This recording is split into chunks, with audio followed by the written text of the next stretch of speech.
Hi, everybody. Pastor Stewart here.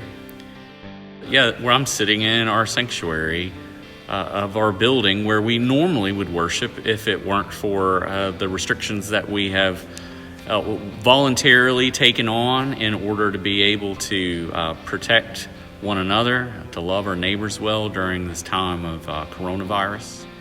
Our desire, of course, is to come back to this building as soon as we can, and there's some plans that are being made.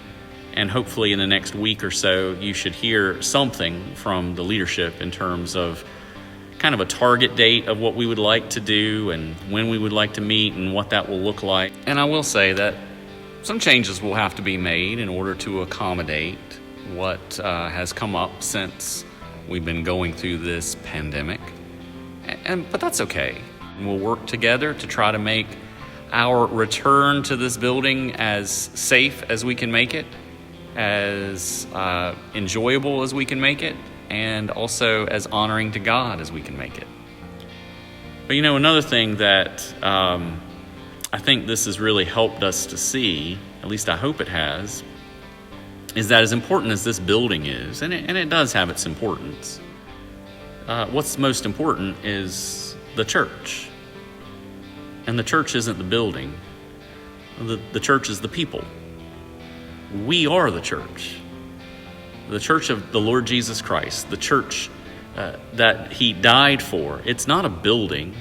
It's not some structure made of bricks and mortar and wood. No, we're talking about people.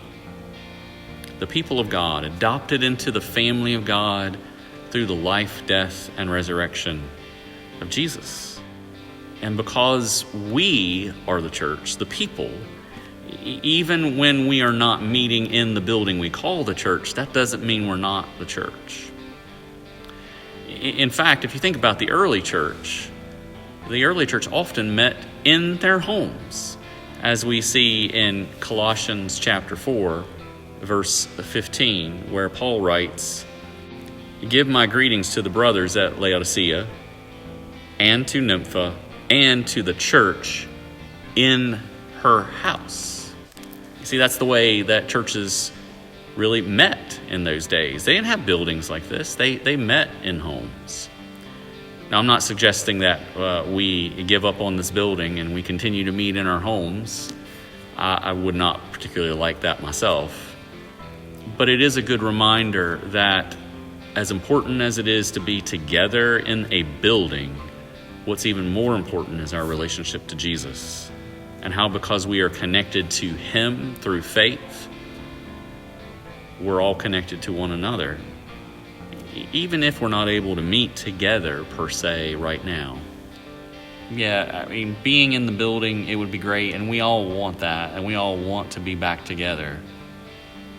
But the real important thing to remember is Jesus has promised to build His church. Even during a time of coronavirus, Jesus is going to build His church. That's His promise. And we can bank on it.